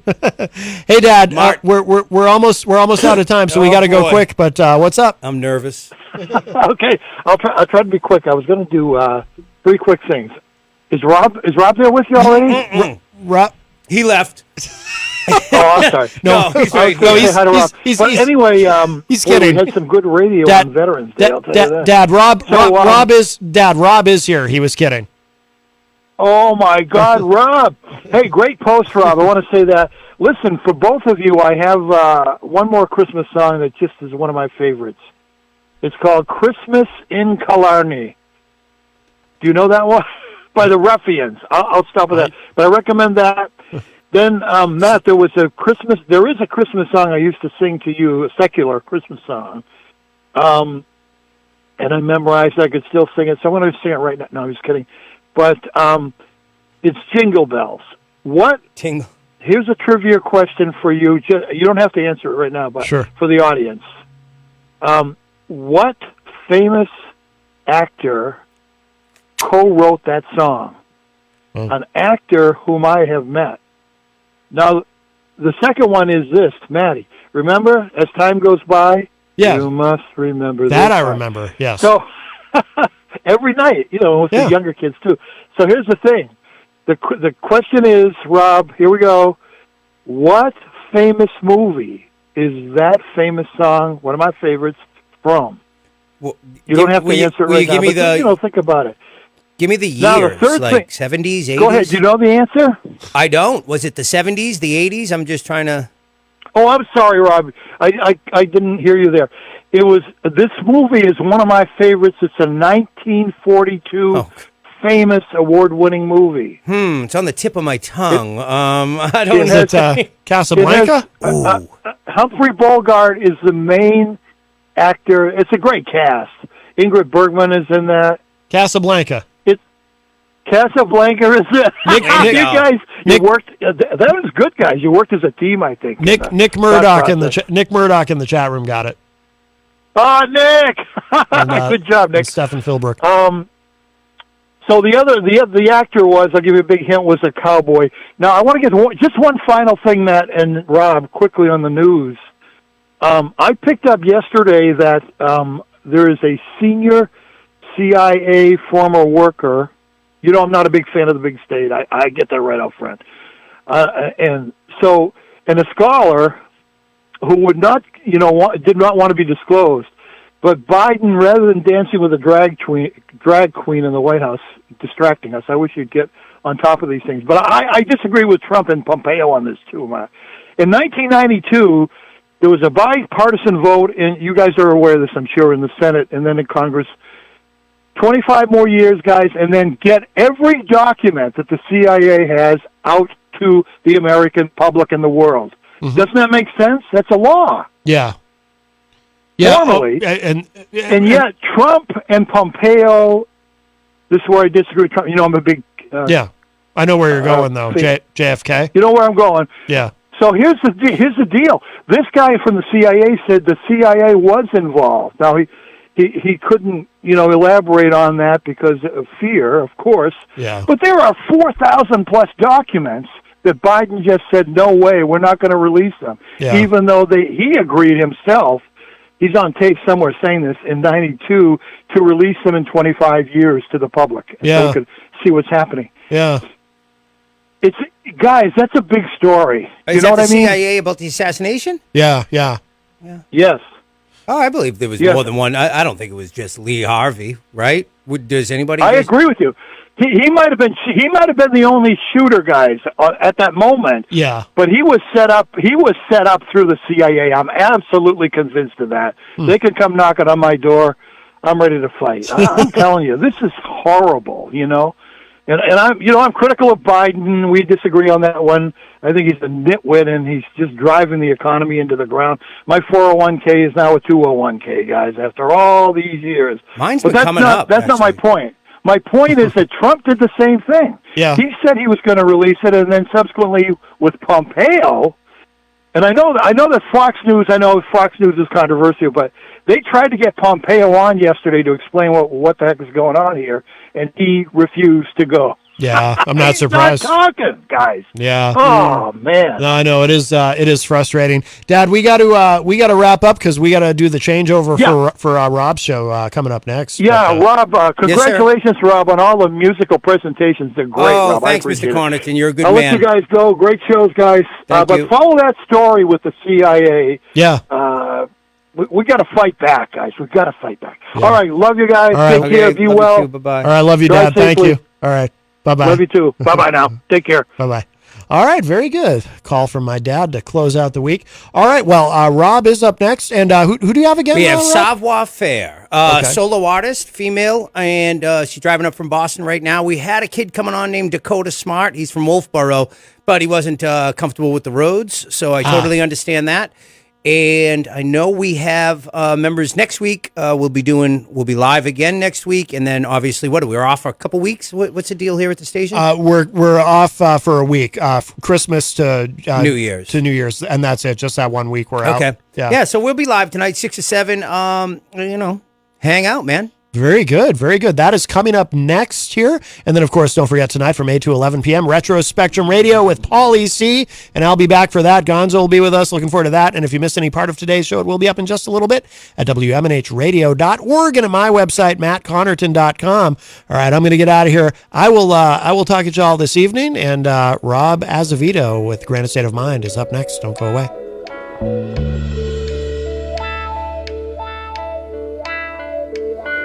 Bye.